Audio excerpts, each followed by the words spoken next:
Hey, Andrew. Yes, Steven? You know how we romanticize the days of going out to our local video store and sifting through endless amounts of movies, searching for our favorite films, and maybe even finding some hidden gems? Oh yes, I know it all too well.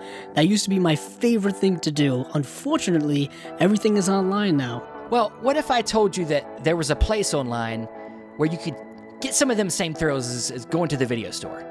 Are you talking about Orbit DVD? I knew you knew what I was talking about. Orbit DVD is located in Asheville, North Carolina, and online with OrbitDVD.com, they bring you everything your physical media heart desires.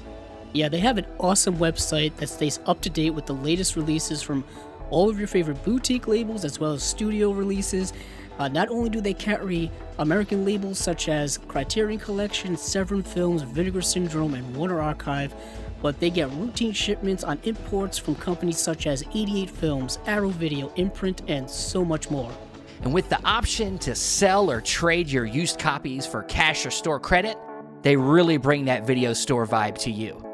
So go to OrbitDVD.com and stock up on your Blu-rays. And tell them Chasing Labels sent you.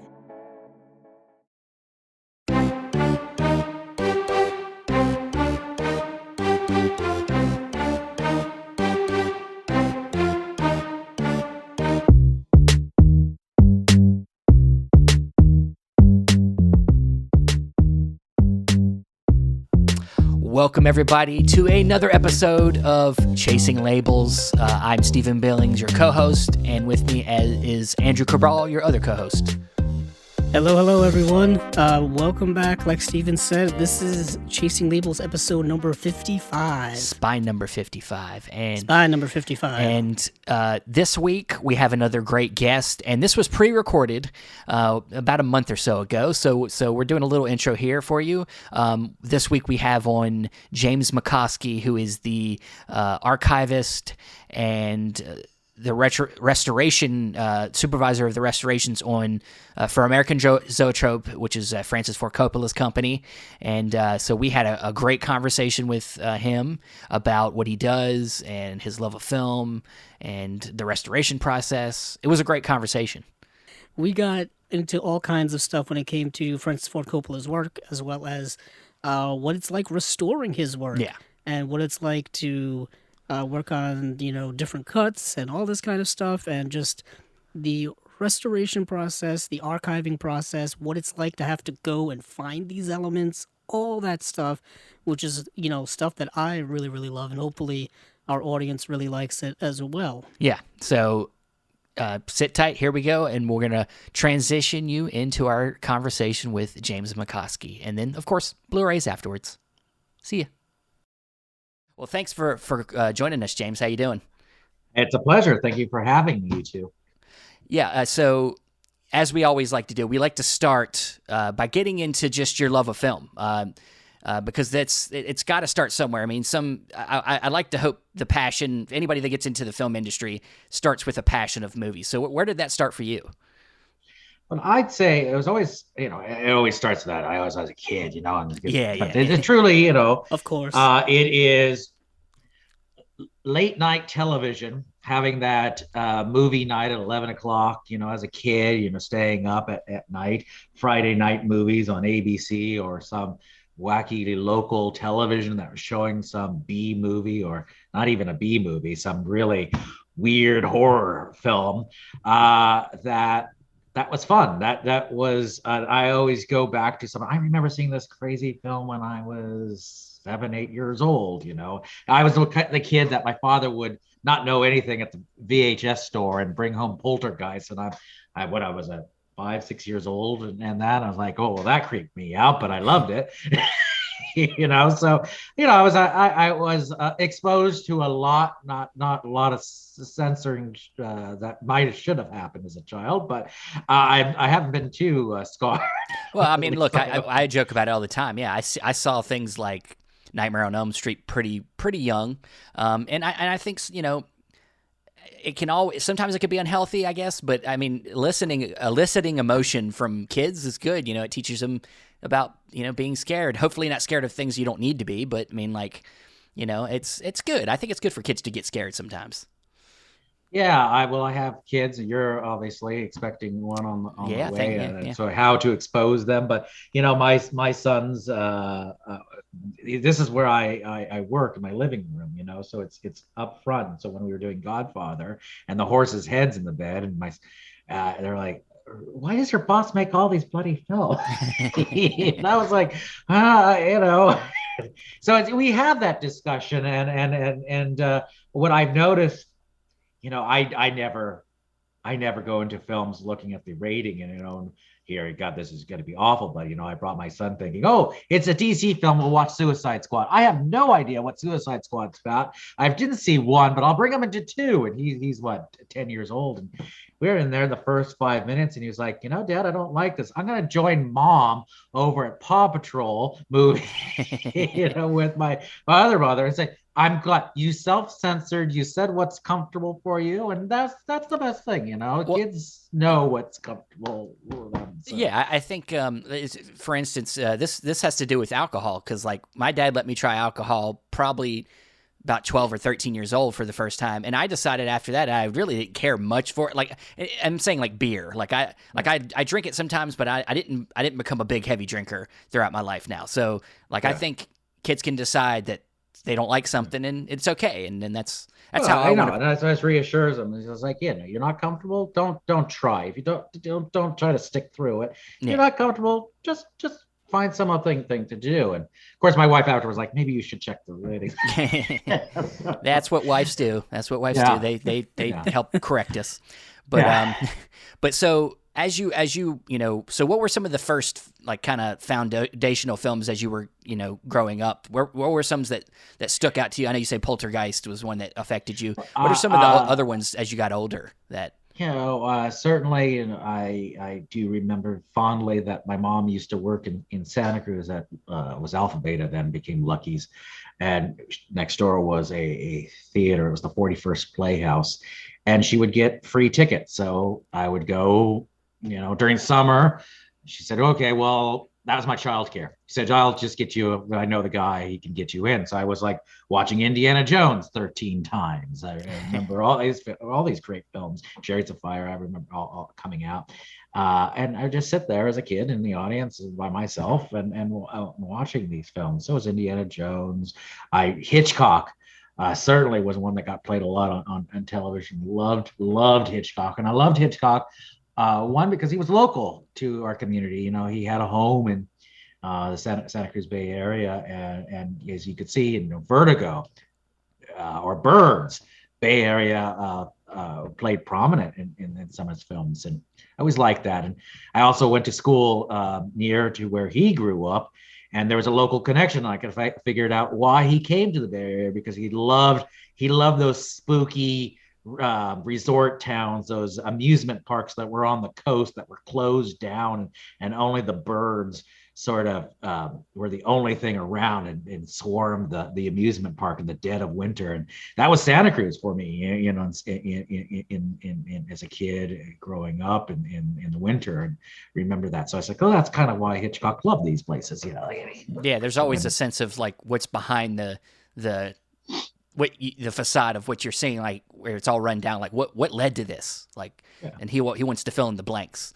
But so when did you know that you wanted to have some kind of career, specific? I guess I know you ended up going to school a couple different places, right? You went to Santa Cruz College right there. I went to Santa Cruz, a great degree. I actually started at community college, Cabrillo College in Santa Cruz, which had some of the best teachers that loved film. They exposed me to being a fan of films. There's a guy named Mort Marcus who did a whole history of film, international films and U.S. films, and gone through the history, and that sort of inspired me that I love the history aspect of film, and then went to Santa Cruz and learned very quickly production wasn't my thing. That's a special type of person, and I don't think that was my forte, but my strength. But I saw that history was incredible. I went to listened to Shelley Stamp Lindsay, who was a professor at that time, still a professor there in silent films, and she opened up this world of possibilities, this wonderful aesthetic of an art form of silent films, and she exposed us to this that a lot of people didn't have experience with silent films, and from there. I learned that Santa Cruz had a silent film industry and researched this, and I said, it would be great if people realized that their community had sort of a foundation in early filmmaking. Mary Pickford was here, D.W. Griffith came, Bronco Billy Anderson, Tom Mix, William, some very key people in the silent era came to this community. When Hollywood wasn't Hollywood. Hollywood could have been anywhere. Hollywood was really wherever people had a camera and had a crew and made films. And Santa Cruz was one of those places where they came up and shot some incredible films. So that became the passion. I was like, I love that part of how films can be important to a community. And I went to the University of East Anglia in England. Norwich was also a great town, 2 hours east city out of London. And they also had a film archive, taught film archiving in conjunction with the university. And they started their archive because of films being made over time from the very beginning of filmmaking in their community, and with the importance of films that were important to their community, and that's exactly how I kind of got involved, and they. England was is unique because they have regional film archives. They made sure that they protected their film history in their community, and were always made sure that they had kept it and collected it. They always had the BFI that's collected the filmmakers, the feature films of the day, but what was going on with home movies, what was going on with travelogues, what was going on with all those things sort of fell through the cracks and got lost. But luckily, places like the Manchester Northwestern Film Archive or the East Anglia Film Archive, there was a place that people who were passionate about those type of films made sure that they kept it. And so I kind of wanted to keep in that tradition and went back to the States and got my first job at UCLA Film and Television Archive. But stayed there for a year or two, and fortunately, Francis Ford Coppola was looking for an archivist because who I feel is a regional film archivist, someone that transplanted himself away from the Hollywood model, wanted to make his films in his own community in Northern California with American Zoetrope in 1969. And I said, I'm an archivist. I grew up in the Bay Area, loved to come back up. And the company was looking for someone at that time because Apocalypse Now, Redux, when they were recutting it, was a very difficult, challenging work. As we all know, Apocalypse Now was shot like millions of feet of film, and here to try to put back 45 minutes and try to comb through that was daunting for them. So when they started doing One from the Heart and Outsiders, they needed someone to kind of comb through the archive, put some sense of cataloging and where things are, and have an easier time of recutting these films and restoring them. Now, were you aware of the history of American Zoetrope, growing up and all that stuff? Was that something that you kind of learned along the way through your schooling, or was it something you kind of just picked up, through your own education? No, certainly Francis and Zoetrope had been around since 1969, and it was a place we knew, one of very few places in the Bay Area that were making film. George Lucas got to start out of Zoetrope and formed his own company. So, of course, the legacy of George and Francis in the Bay Area is well known. You can't have a discussion of Lucasfilm without knowing that he came from American Zoetrope and the wonderful people that came out of that tradition. Walter Mert, Carol Ballard, Caleb Deschanel and wonderful cinematographer. Yeah, so that story is known, and it's very important. It's also I loved his sense that he got a group of local filmmakers that were passionate about making films that they wanted to do. And that's a hard thing. Zoetrope has always kind of been on that nice blade of doing personal films, but also trying to keep the lights on. Very much so. I was just going to say, because when you hear the word American Zoetrope and you bring up names like you just said, George Lucas, Francis Ford Coppola, John Walter Milius. Murch, John Milius, of course, not to be excluded from that. I recommended this documentary to Steven beforehand. There was this documentary that is a special feature on the, speaking of American Zoetrope era, THX 1138, about the history of American Zoetrope in its early days. And it's called The Legacy of Filmmakers: The Early Years of American Zoetrope from 2004.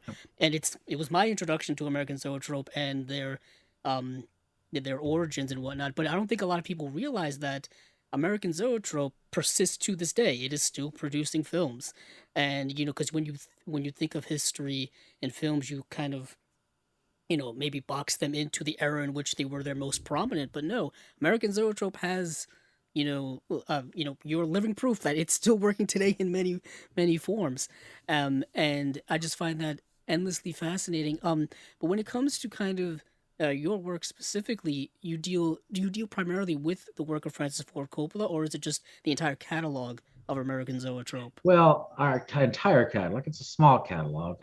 Yes. Fortunate that we are one of the very few companies of a director that owns his own films.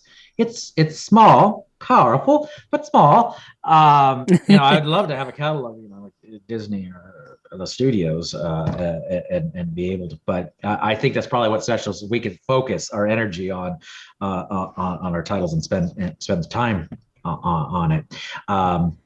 No. My position is, Francis's directed films that we own. The films that we don't own, we have special relationships with Paramount, like we were able to do with Godfather, and collaborate on that. But we also, Roman Coppola and Sophia also have their own films and their own commercial works and all their stuff that they've been involved in. So it's all part of the fabric of Zoetrope.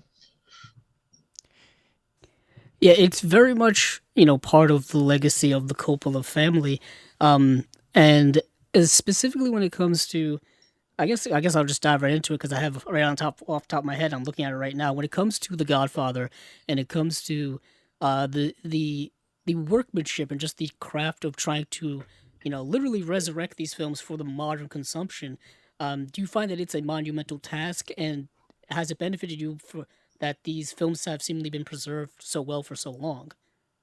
Yeah, the amazing thing for me, and to recognize that Francis was always sort of an archivist from the very beginning. He knew to keep everything, and he sort of did instill that with George, because George Lucas has a phenomenal archive, and it got great people that have maintained his legacy in filmmaking. And I really think that starts with Francis, because they knew what happened at the studios back in the day, and the wastefulness that went on. And he says, I remember shooting this, but it didn't work out, but I could use it for another project. He was very good at reworking things, and still mines his archive for his new project. So it's sort of a living archive,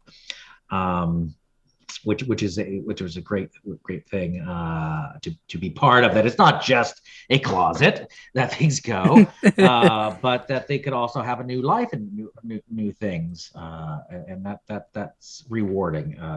That we're pushing it to be new things. Yeah, I think there needs to be a more important, import on in terms of archiving, restoration, preservation of film, because as you just mentioned, a lot of it really didn't happen until the 1980s or so, at least I think, right, in terms of an importance upon, archiving stuff. I mean, legendarily, The Godfather ran so many times that the film prints got so worn out, as probably as well. And it's just interesting, kind of the history of preservation is rather modern history Yeah, well, there's in always, archiving. there's always been people. Now there's been regional art, the George Eastman House, the George Eastman Museum, Cinémathèque Française, the BFI. They've been around for a very long time. They've always seen the need to preserve. Library of Congress, you had to register your copyright in the very beginning, sending in a film. That was during the silent era, and so, but for studios, it was a different mentality. They were there to make a buck, and they didn't see there was a life beyond the initial distribution. That changed for the studios. I give Andrea Callis and Laura Thornburg over at Paramount credit, because they really took the old studio system and built a beautiful archive. And a lot of studios now have wonderful archives. Sony with Rita Belden and Grover Chris have done a phenomenal job with their titles. So they're not the studios of old. They have good caretakers that have seen that there's a need to preserve and protect their library. Do you think that a lot of that, our show, talking about Blu-ray releases, physical media. Do you think a lot of that has to, when it comes to the big studios, has to do with the fact that home video became very profitable, and they saw that people really wanted to have these things and own them, and then they were like, well, the only way we'll be able to keep doing this is if we make sure that stuff doesn't go away, the original elements. Yeah, it is. I think home entertainment really, when that sort of took off, VHS, really helped show to studios that there is a profit there. There is a mine that you could go back and recycle these things. It was always around. That mentality was around with 16 millimeter prints or 8 millimeter. That was the early days of home video, really. And that had been around 20s, 30s. That had been around a lot, but there was not a lot of money there, and not a lot of people had 16 millimeter projectors at home. So it was kind of a niche thing. It's probably the Laserdisc of its time. It's those film fans that really needed to have a 16 millimeter print or rent it. But yeah, I think home video, once in like the 80s, it really showed, we can have a second aftermarket of these things. That idea of theaters. I mean, I think film stayed in theaters for so long. If you look at films back in the 70s, like they were, could be a year in theaters. They don't have that life anymore. And so now that model of, opening weekend, maybe it stays a week, maybe not, maybe 2 weeks, about a month, then it could have that home theater. Maybe now it's straight to streaming. Kids saw Bad Guys at the theater, and now you can buy it after a couple of weeks of it being in the theater. So theatrical exhibitions, the windows are getting smaller and smaller now. I think for most, it's 40 days, 45 days that before it hits some type of streaming service. Yeah. It used to be, I mean like a couple of years ago, is 3 months would be the window between theatrical exhibition and home media hitting your shelves. Now it seems to go by much, much faster because of streaming and because of just the market is so full. I'm sure more people are experts on that, but I suspect there's a lot more content. I don't know how many more or less theaters there are, but there does seem to be a struggle in the industry of getting screen time. And so if a film doesn't perform, and it doesn't get that shot to try week 2. If it didn't do it in the first week, well, we have another film that could bring people in. It's hard for films that may discover an audience over time. And build a need for people to go and see it, but you don't get that shot as much. Right. And then there are films that kind of endure over time in terms of their popularity, in terms of people wanting to see them. And I think that's kind of where you jump in terms of, the projects you work on for the modern, for the modern consumer and the modern collector, the modern film fan. I don't want to go through all, step-by-step process of what you do, but could you give us a general sense of what you do as an archivist and as a restoration supervisor? Because it's always fascinated to me about how do we get from wherever you start to me owning this in my home? It must be quite a journey.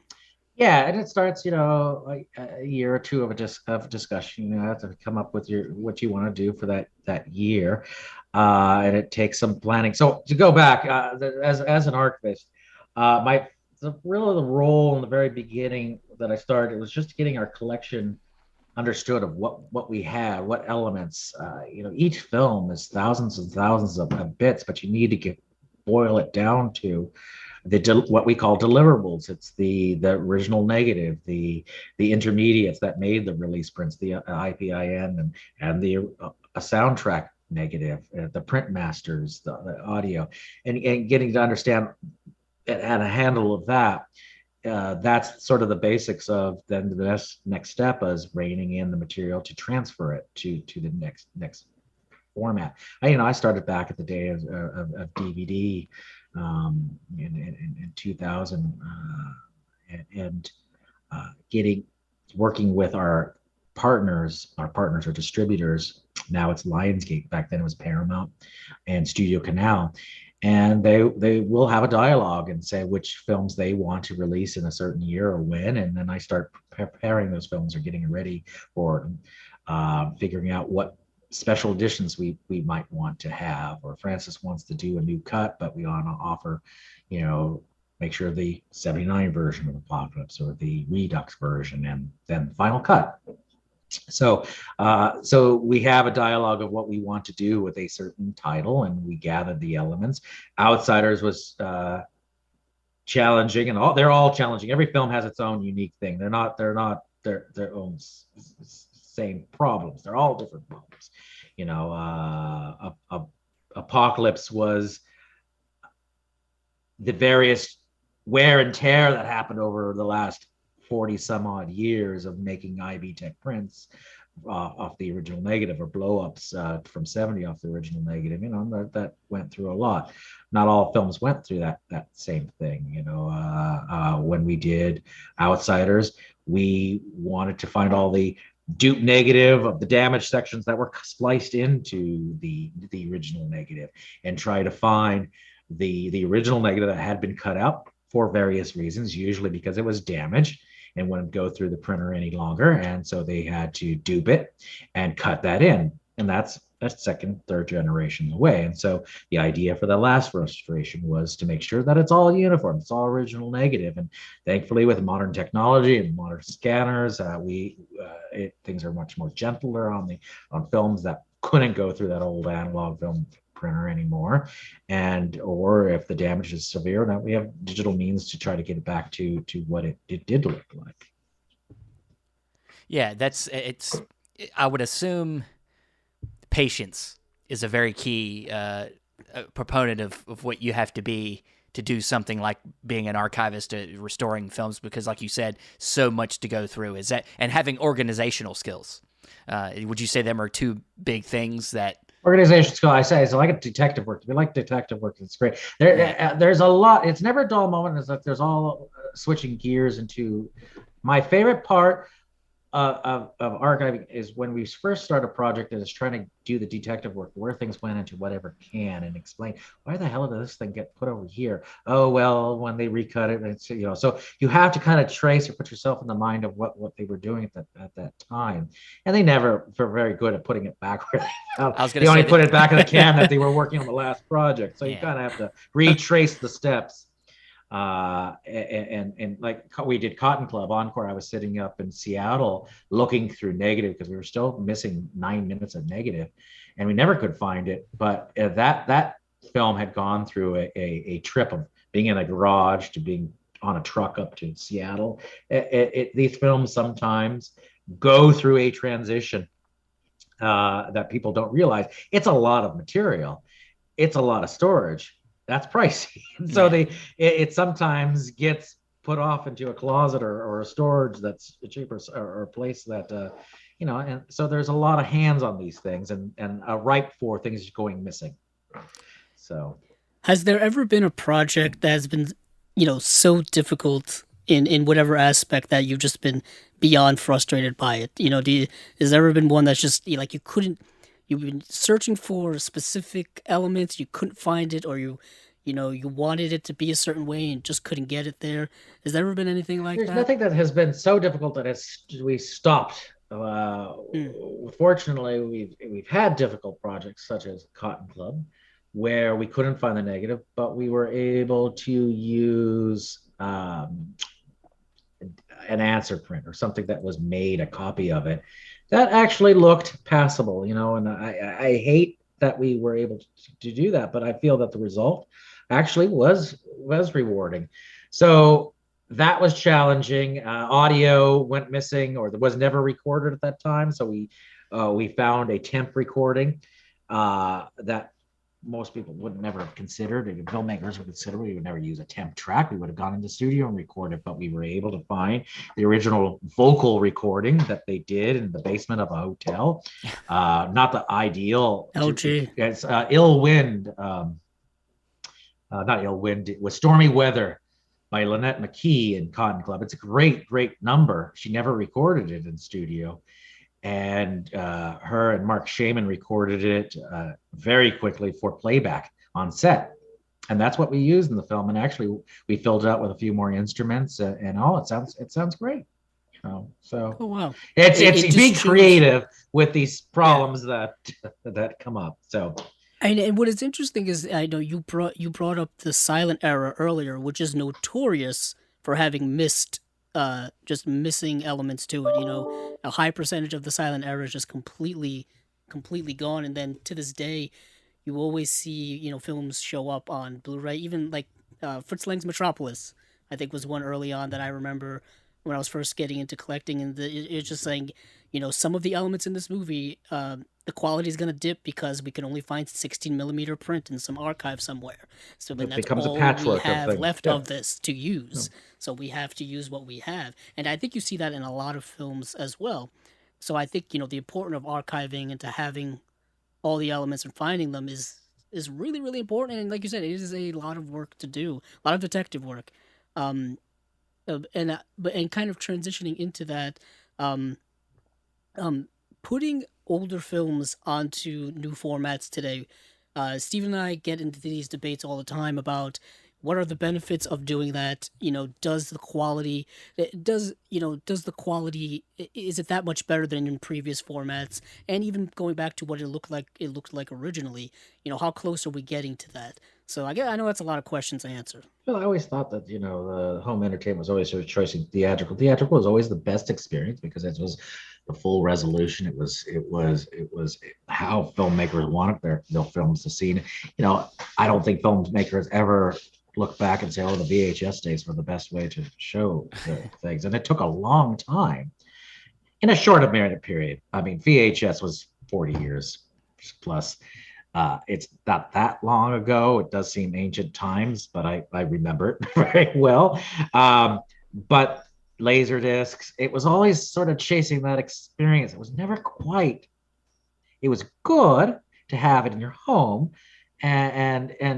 but it was never quite the theatrical experience. And I feel like we kind of got to that home where we got this great monitoring home televisions now that really do feel close to cinema. It's not quite going to achieve that still ever, but the look, is not VHS. We're not having to do pan and scan anymore to fit it in the television.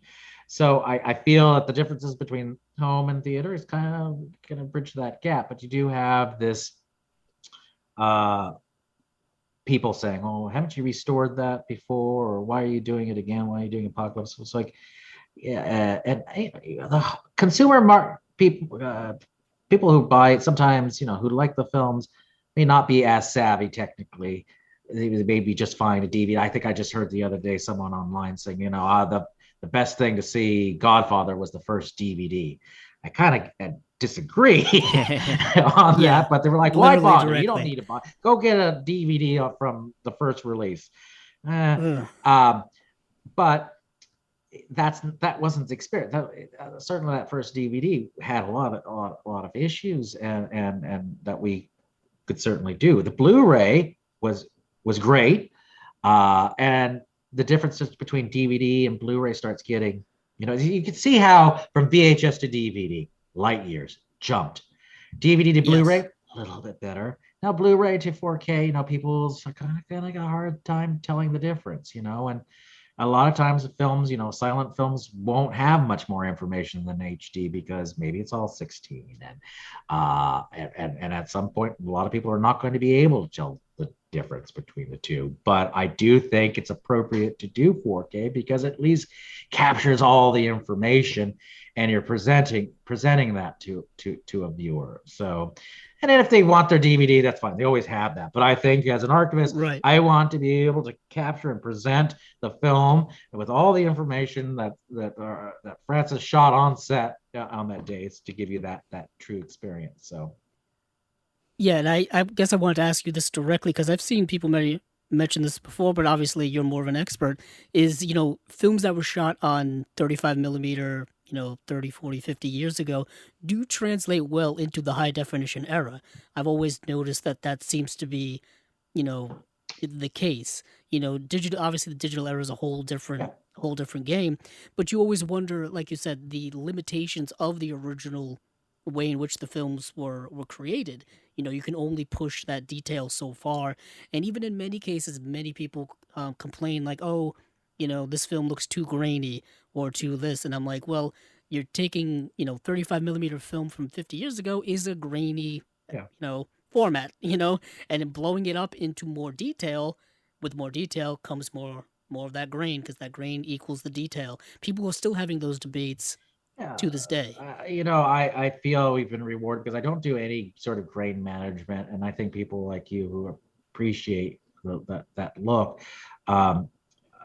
I know that a lot of studios or places have a different take on grain that needs to be managed, but I do like the film look, and I do only in special cases where I'll try to dial it down where it has gone in taking a left turn. But I really do try to take a hands-off approach on those things if it does take it away from that original presentation.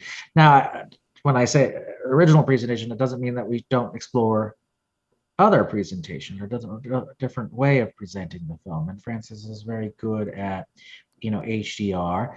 That hadn't been around, but that information was recorded in camera and does offer a unique way to explore new technology and new presentation. And you do need to, it's important to do new presentations because you still want your films to be enjoyed by a modern audience and find a new audience. So there's a way to have both foot in the past and in the future and push the films. You don't want your films to be stuck in a closet or anything. You want a new audience to find. Old films can resonate in a modern era, and that's what the archivist's job is, to try to push these films to not just linger in a film vault, but try to be appreciated by a new audience. So yeah, and I was gonna say, Steven's argument is, always filmmaker intent of the way in which a film is supposed to look. And as someone who is, doing restorations, trying to, kind of do guesswork when it comes to, a lot of what you would believe, the way in which they wanted the aesthetic to do.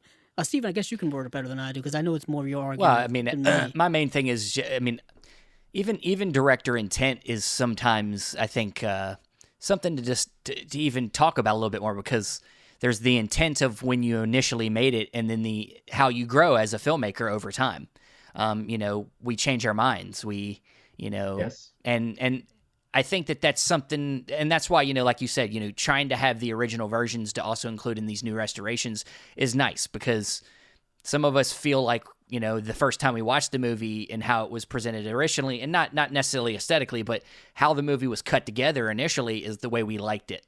And even if the filmmaker has grown over time and decided to do something different with the edit of the movie or some of the aesthetics, that's great. But, we have our recollection of what he gave us, and then he has his, right. sense of how the thing's grown, because he's growing with his movies. So how does working with Francis, that process, like, do you see him feeling like he wants to do that's something he channels a lot more with these new restorations, where he wants to push it, because he does seem like a progressive type of guy when it comes to, like you said, keeping one foot in the past, but also looking to the future. I would say technology-wise, no, he loves to explore what's available, but he's not one to kind of micromanage that aspect. He'll leave that to the DPs or whomever. He's more of the storyteller. He's crafting the story. His idea is, how can I tell that story different? Maybe that would be more appropriate now, and that's why we got the various iterations of Apocalypse, because he feels, over time, certain things could resonate differently and maybe make more of an impact than it did originally. Trying things that may have seemed weird at the time are less weird now. So that's him as a storyteller. Craft that, and then that I love. But he's always very trusting with his and very much respectful to his collaborators, his DPs, and all. And trusts. We had a beautiful, Stephen Burham would come in Outsiders and sit with us to guide it, the process. So we want to include those original collaborators. That's the fortunate position that I have. I have Francis, and I have Stephen or Vittorio or whoever worked on these films that can lend their hand. It's hard when you got older films that have lost that connection, and so you're sort of locked into what the best print that you have or to use as your guide. And so I have a little more freedom in that, whereas a lot of the archives don't, because they want to be respectful to the print that they have, and it's hard for them to. Who am I to put my own sort of flavor or stamp of what the film should be, and so they have a much more controlled or leashed aesthetic of how they approach it. But I have filmmakers there to allow me that freedom to explore, say, new presentation. Yeah, it really is a lucky thing, because like you said, most people don't have that luxury. One other thing I noticed that I saw that you have done is you've also been a curator of some exhibits over at Coppola's wineries. Talk about what that is. I've never been to California. I've never visited any of them places, but just looking at pictures online, it looks amazing. Looks like a great place to go. Yeah, I originally started in about 1995 with the purchase of the Inglenook Winery. It was called Gustav Niebaum Estate Winery, Niebaum Coppola Estate Winery, and Francis, again, owning a lot of his films, didn't want to throw a lot of the props or stuff away or sell them off, or costumes, and so he kept on a lot of the Dracula costumes, the Godfather desk, the phone, a lot of the ephemera that came. And so he said, well, it would be great to have like a little nook to talk about this, the Oscars that he won. But eventually that grew. He didn't really felt comfortable that where he lived was the best place to highlight his career, and it seemed self-serving, and it kind of felt uncomfortable. He wanted to kind of be a different experience. And when we closed that in mid 2000s, he purchased a collection of magic lanterns, and magic lanterns for him was for our history in cinema is the beginning of cinema.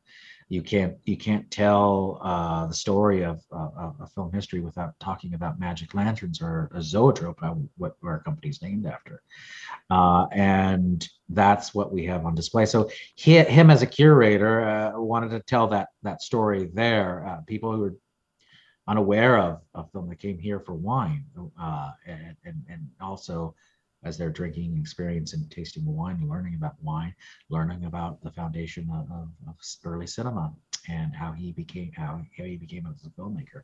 That story, but of course, people, when they came to Inglenook, said, "Well, where is the Godfather desk?" Well, so we had to make sure that story also was told, and that's also in Kaiserville, California. And we have, a beautiful Tucker automobile, one of 48. We have actually two Tucker automobiles on display. All our costumes, all the ephemera from Apocalypse, on display in the tasting room. So it gives kind of a nice difference. Wine and filmmaking for Francis is kind of similar. How making wine and making film kind of go hand in hand, and and it sets up a great atmosphere for conversation. That's like you said, not just about film history, but I mean even some of the films that are on display there. Like you said, Tucker and things like that, and hopefully just film in general. People. If that was me, if I lived there, I would be gathering with friends to talk about film in general if it was me.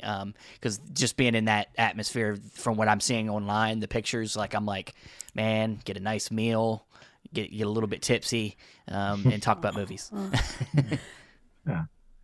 Well, it is certainly a unique spot, and that's the nice thing. Francis is always about the aesthetics and comfort and family. I mean, it has to be a family experience, and having the pool there with the Godfather mural and all the WPA murals that come from Tucker. It's having the kids run around. It's a great family experience, and having film is part of his family, and that dialogue and bringing that to guests is a fun experience for him.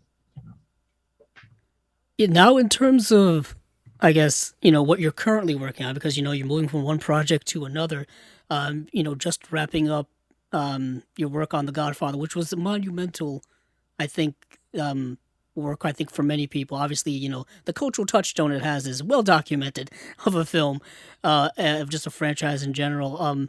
Moving on from there, what is the current work that you're doing? Well, I would say with monumental, we have to be clear that this is a collaboration between two studios, Paramount and Zoetrope, and it also goes back to the days of Gordy Willis and his work with Robert Harris. And we have to make sure. I'm one person, right. And an archivist. We rely on the team and the great talented people in our field to pull this off. And we really need to give a shout out to Paramount and Robert Harris for making sure that we have been able to celebrate the 50th anniversary of Godfather, because it's been a very tenuous, very tough year for those films. And if it wasn't for that first restoration. They were in pretty bad shape, so it's thankful to all of them for pulling this off. Yeah, and for anyone interested, there are tons of special features on the original Blu-ray release that were archive stuff that go into the restoration of The Godfather and the monumental task of the history of that production, as well as just restoring it, and of course re-restoring it now. I'm actually just curious, how was it going from restoring it from the Blu-ray to now restoring it to the UHD 4K, having the elements that you guys have already created from the Blu-ray? Was it an easy upgrade for all of you to get to this point now, or was it? It was not an easy upgrade. It's a whole new format. It was certainly not an easy upgrade, and it's just because the negative is not intact. Let's say for the first 20 minutes is a patchwork of Technicolor material, CRI, dupe negative, and all with the original negative. So you have to, and that's not cohesively pieced together. It's all in cans. So you have to retrace where all that stuff went back in that last restoration. And then there's still more of the uncovered since the last 14, 13 years that they did it last time. More things were found. As I was saying, in the process, you have to retrace these steps of why when people touched the negative back in the 90s, or they cut it out in 1997 for the photochemical restoration. Things were removed and wondered where all that damaged stuff. So that some of that stuff resurfaced. So we were able to find more. I think we're at 99%. We're at a very good place, but there's still things that were damaged, unfortunately, probably destroyed because we couldn't find them in the last effort. But yeah, and I'm with you. Like Paramount. I mean, we talk about this every time we discuss some Paramount releases. Like they've recently kind of woke up and they've been doing a really great job of getting a lot of catalog stuff back out for consumers to get a hold of. They've opened up their archive and their catalog and are now making a very conscious effort in putting out a lot of their catalog stuff. And it's really great because Paramount there are several small group of legendary studios out there. Paramount's been around for nearly a century. There's just a wealth of catalog stuff that I think probably needs to be archived, restored, and presented better than they've been presented in the past. And I think they're finally starting to do that, which is really, really great. Of course, they have their prestige titles, like Francis Ford Coppola's work and all of those things. But I think even digging deeper and unearthing that stuff is even more incredible. So kudos to them for finally doing that, because, as a film fan, film history fan, it's like, I want to see these movies look amazing as they can. Well, they have a great crew over there, and it's hard. Warner Brothers was good research. They've gone through transitions because they're a big company, and I hope that they continue with the staff that they have. They got George Feltenstein is a great guy who keeps the tabs on Warner's archive, and it's people like that. Sean Belston over at Disney, Amazon. These are the people who know all the things in the where all the bodies are buried, and it's important to have that. And so sometimes it's lost in a big corporation of why these people are there, but there are archivists there. They're doing their job and they're great at it, and they know everything, and they are the great spokesperson of their studio, and sometimes gets underappreciated from the higher ups, but they're there. The unsung heroes. Oh yeah. Yeah, there's a lot of unsung. That's what we try to cover a lot on this show, is to bring people on that are kind of the behind the scenes that don't get enough spotlight on them, to make sure people understand that tons of people are involved in what this whole process. Oh yeah. And, the whole process of just one of these, Blu-ray or 4K UHD restoration, remasters, all that kind of stuff goes through several sets of processes, and I don't think a lot of film fans know of that. You threw out terms earlier of duplications and multiple generations of stuff. A lot of these terms are kind of probably be right over their head. I know it's right over. It's hard to have it, Yeah. And it's just like to me, that's always been part of the fascination of it all when it comes to the home media market is this type of nuanced stuff. Kind of how the sausage is made, if you will. And it's an education curve, I think, for a lot of people who may not understand it. I think it's endlessly fascinating. So I would as time goes on. I would beg people, there's very passionate people in our industry, and in any field, there's always passionate people, but never take it as a personal, that something didn't get done or what, because these are people who are working under, trying their very, very best. And because they are film fans, I'd say there's someone that I worked with recently saying, I always get these irate comments of, why haven't we done it? It's like, it's not like I'm sitting there at my desk saying, no, I'm not going to. There's legitimate problems for maybe particular. There could be rights issues, could be music rights. There could be things that are stopping that. I mean, the rights are not clearly defined. There might be a reason, and it's not because someone in the studio has an axe to grind on that one particular title. There's just, and as a lot of these studios have thousands of titles, so a lot of times the easier stuff gets through. There's so much more like contractual and legal context that we as consumers have no idea exists. No clue. I mean, and when it comes to who owns elements where, from which place, and this and that, and just who owns distribution rights, it's a whole other game in and of itself. And it's so much more nuanced than I think all of us know. So we here at Chasing Labels are trying to peel back the layers a little bit and get a peek behind the curtain of what goes into a lot of this, and kind of, not explain to people, but just show people, some of it. And it's a lot of, there's a lot that goes into these stuff when it comes to where it starts to where it gets into our homes. In the home media world, which is ever changing. The market's ever changing.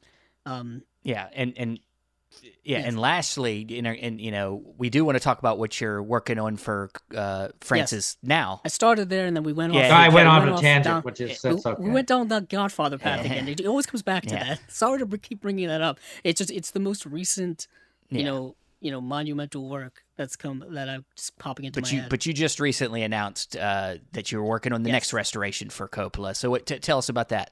Yeah, the unofficial ones. If people watch my Twitter, I try to engage people on Twitter to show them what I'm doing on my restorations or how things are done, and hopefully offer a forum for people to have engage on how things are done or have their questions, and that's been a fun thing.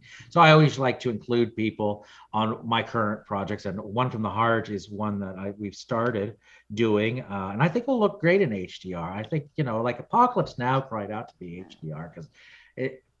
Just the photography, it just seemed natural that it would just look beautiful and stunning, and I think it does. One from the Heart, completely opposite of Apocalypse, night and day, but the Vegas lights, the neon, I think will look gorgeous, and I hope people will check that out when it's out. Now I know this is going to be tough because you work for them, but do you have a favorite Francis Ford Coppola film? What's your favorite? My favorite, when I start with Conversation.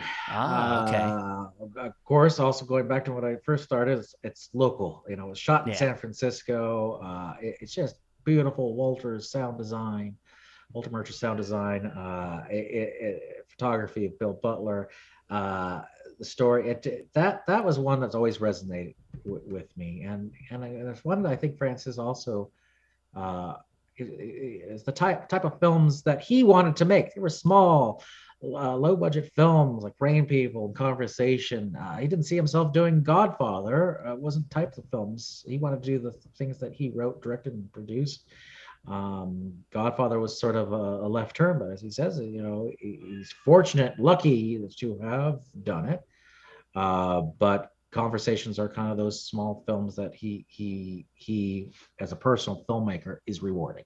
I was just gonna say, Steven, I find myself thinking a lot more about Francis Ford Coppola's smaller films than I do, and his more larger. Like The Godfather is what it is. It's a legacy film. It's very important to culture and film history. But I find myself going back to The Outsiders. Rumblefish, I think, is criminally underrated in terms of people talking about those two movies. And I think, when it comes to Francis Ford Coppola and his work, it's so much deeper than I think a lot of people realized. Like I said, there's Apocalypse Now is this just massive work of a film, but then the intimacy within The Outsiders and Rumblefish on the smaller scale, I think is just as powerful a film. And there's so much more to his work, and it's all being presented to us now in really good quality, and in really great ways as well for us collectors and for us film fans. Yeah, that's the nice thing that we were able to do on these smaller films. A lot of these smaller films don't get those unique those touches, but now with Rain People, we did You're a Big Boy Now with Warner's, and I hope to do a 4K release, hoping.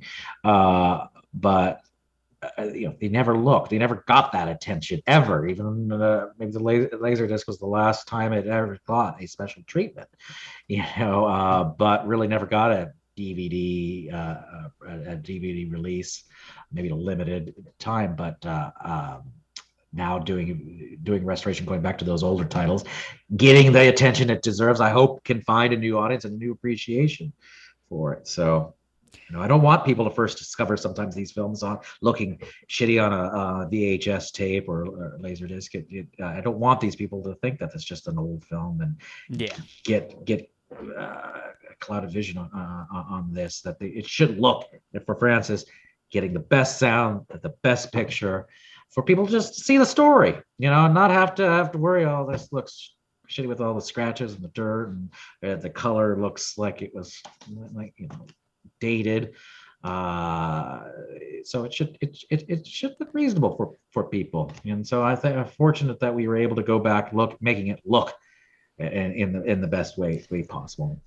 Yeah, and we appreciate you and everybody that has decided to dedicate their life to doing that. And so yeah, anybody out there that does this kind of work, thank you. We can't be we can't do what we do as collectors and well, I ain't a firefighter or of course, I'm saving the world. I went at this job because I wouldn't have killed anyone. Movies do impact people's lives. They do, and it's very touching. But at least I keep myself in perspective. Of course. We're not. Yeah, no, there are more important things in the world, definitely. But we all have to have our fun or enjoyment or entertainment. And these are ways that we emotionally connect with things, and they are important to us on a cultural they definitely are level.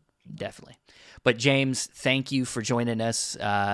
We hope you had a good time. We hope you have a good rest of your day, and good luck with all the work you're doing. And we can't wait to see what else comes next. Okay. Well, congratulations on the baby. And thank you. Well, that was our conversation with James Mockoski. We hope you enjoyed it. And now let's move into our Blu-ray announcements for the week. So before we do that, of course, we're a little behind this week, and that's because my baby finally came. I've been talking about it for months, and now the day has happened. This past weekend, on the 25th of June, my baby Adeline Lily Billings made it. So yes, Andrew, it's over. Congratulations. Thank you, sir. I feel like we need like a canned like applause or like a horn or something. Maybe I'll add something in of applause, like of a bunch of people, like nice. But I've been getting a lot of great people congratulating me in the community, and of course our friends and family, and I appreciate everybody taking the time to give me some love, and Adeline appreciates it, my wife appreciates it, and it's been a little, I'm a first time parent.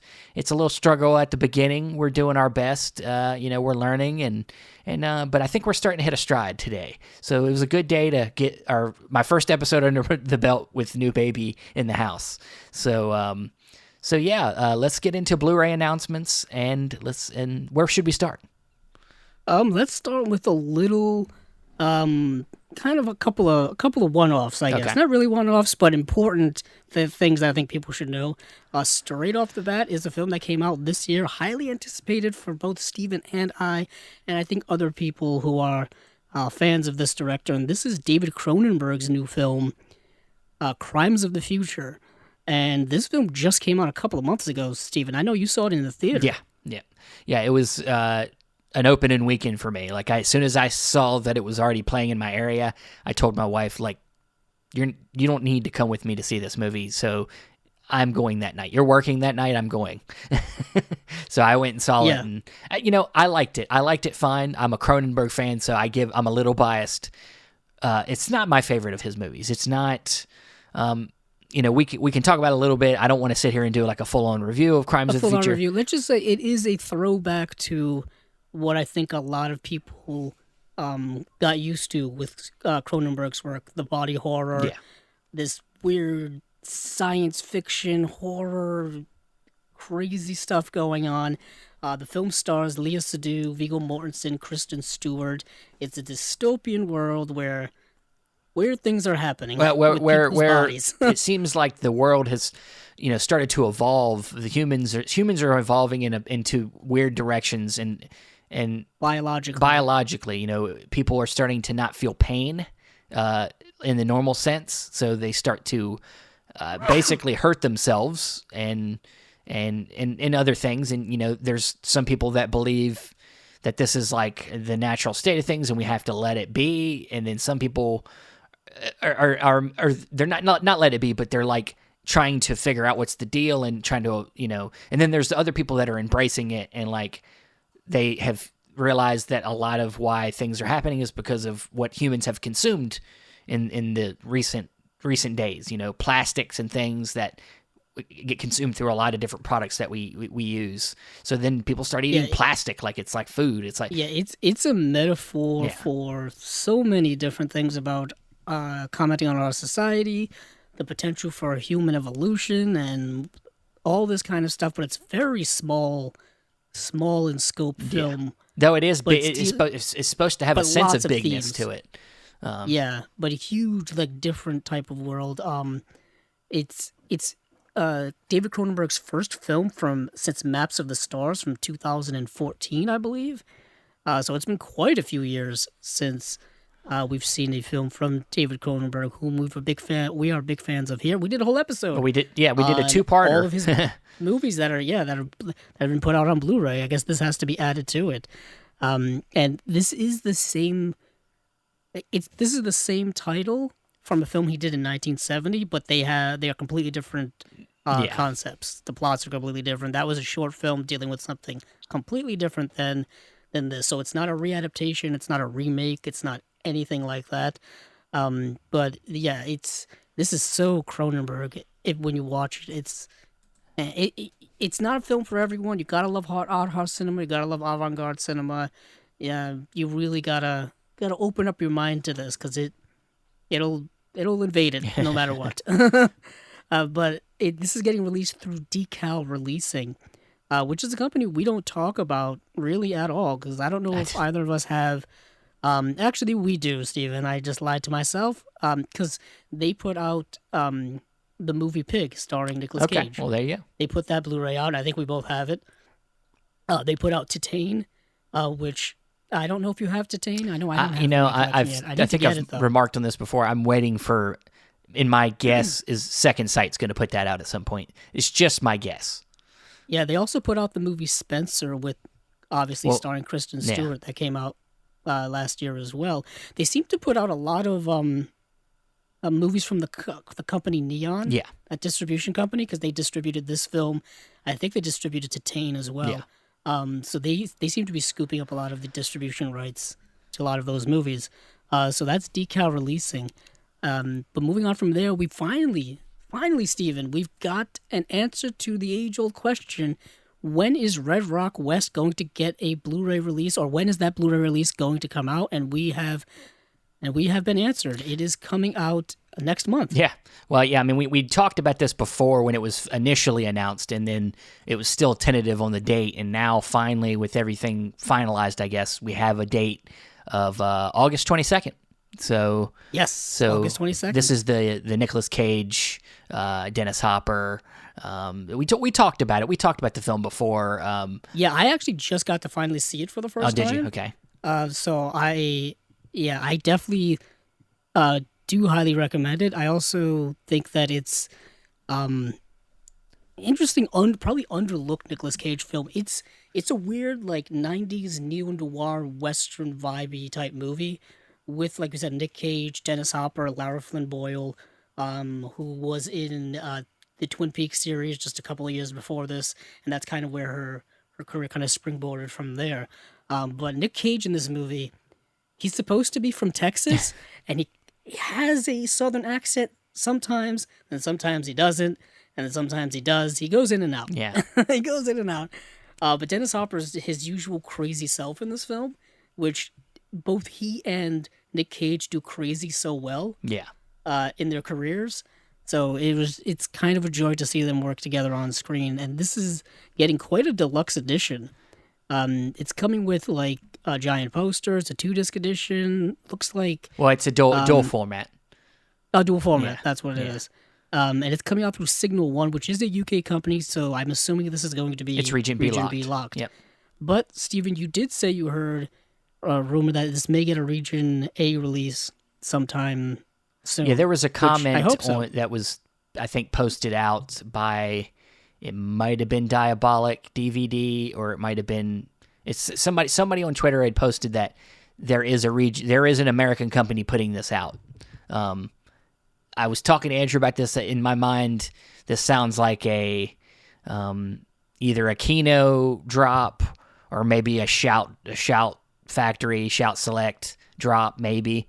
Could very well be. It's what fits for me in my mind. Yeah, that makes a lot of sense. But either of those places would make sense. Yeah, and a friend of ours that was on the show did do the booklet for this release. Yes, Ian Schultz, who coincidentally was on our Cronenberg episode, so there's a connection to there.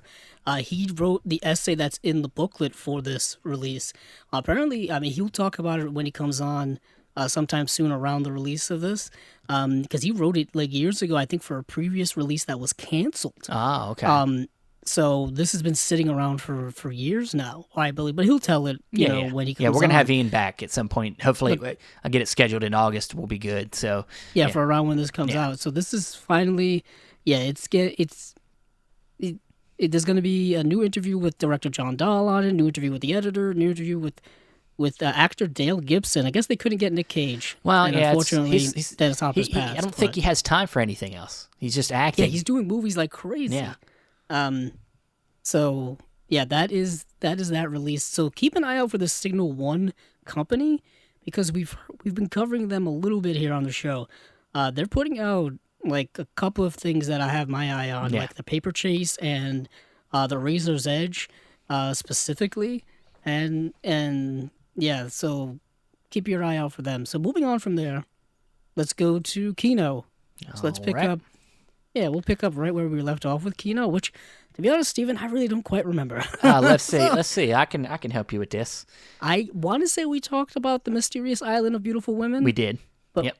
Okay, we did. So above that is where we go into other stuff. So this is where I wanted to start anyway, because everything starts with Vincent Price. So they are re-releasing 2 Vincent Price films. The same exact transfers as the previous releases. The only difference seems to be is they're getting a slipcover to match the other slipcover releases of the other Vincent Price films that they've been putting out recently. And these two films are The Oblong Box and Twice Told Tales. And I watched both of these films and rather enjoyed them for what they are. They're not great Vincent Price films, but he's great in them. Yeah. I believe, Twice Told Tales is like a trilogy of anthology films that are all like based off of, I think, certain literary works, and they're all dealing with like the macabre and the horror and certain stuff like that, with like murder and stuff like that. Like the first one, it's Vincent Price and this other guy, and they kind of develop this youth potion which like turns them young, and of course that has like dire consequences because it doesn't last, and crazy stuff. You shouldn't mess with stuff like that. And like they try to bring people back from the dead with it, because people like to do stupid shit like that. and then like there's other stuff dealing with like passion and murder and all kind of stuff. It's a fun like triple feature. Each film's about 45 minutes long or so. Okay. That sounds cool. And then The Oblong Box is Vincent Price and Christopher Lee is in the film. Oh yeah. And this is one that is interesting to me because Vincent Price is in it, but he disappears for part of the film, and it's not really about him. It's about his brother's character was like deformed in some type of trip to Africa, and he's been like hiding him from the public and hiding him from people and whatnot. But what happens is his brother like tries to stage like a breakout and tries to fake his own death. So he ends up getting like buried alive at one point, but he gets out and starts wreaking havoc because he's kind of like this messed up, like almost like not a Frankenstein type monster, but in that same vein where he like can't control himself and he's like committing murder and stuff like that. Once again, Vincent Price and murder kind of goes hand in hand, I guess. Yeah. It kind of goes hand in hand. I thought it was really, really good. But yet again, some of you out there may already have these releases because both of these films were released on Blu-ray from Kino in 2015, I think. So they're both like older masters. There's no real difference at all. Same features, same everything. But moving on from there is something called Paravision Dreams, which is a triple feature of Golden Age 3D films. And the 3 films are Sangaree, Those Redheads from Seattle, and Jivaro. And these are all 3D films. I'm assuming you can also watch them in 2D. Yeah, it says 2D. I believe so. I don't think they're going to make you just have to watch them in 3D. Yeah, they wouldn't do that. Yeah. But each film does come on its own disc, which is something that I was interested in. And these are all, I'm assuming, like lower level 3D films of that time. I actually got to watch the first 2. Okay. I watched Sangaree and I watched Those Redheads from Seattle. I don't know why these films were in 3D. There's nothing in them. They thought if you put women jumping out at you with their legs and things, that I guess maybe because there is a musical aspect to Those Redheads from Seattle. There is also one of the locations is a burlesque club, something like that. So perhaps so. I mean, the first film Sangaree is dealing with like post American Revolutionary like politics and stuff. And there's like romance and politics, and then there's like this plague outbreak in the colony of Georgia, and there's all this infighting between like these different doctors, like who should be leading this, who should be leading that, and then of course there's a romance in there with Fernando Lamas. But this was, these films came out in 1953 and like 1954 timeline, which is where 3D was kind of making its comeback in the 50s, I guess, or making a resurgence in the 50s. We talked about it before with things like Dial M for Murder, and then of course I just mentioned House of Wax. So if there's nothing in in the first two films where I'm like, wow, that would look amazing in 3D. Not like House of Wax where you have like the wax mannequins melting and stuff. Yeah. Like, that's cool in 3D. But yeah, this is an interesting kind of archival release. So it all depends on like how people feel about these films in general. Yeah. I do think that for those of you interested in Those Redheads from Seattle, Agnes Moorehead stars in the film, and she's the mother of these 4 young girls. And Agnes Moorehead, for me, is someone I know more for being on Bewitched when I was watching Nick at Night and TV Land growing up, and she is the mother of the witch in Bewitched, Samantha, and she comes in and just like doing mischievous stuff all the time to Samantha's husband and whatnot. Edora, I think was her name, or Endora.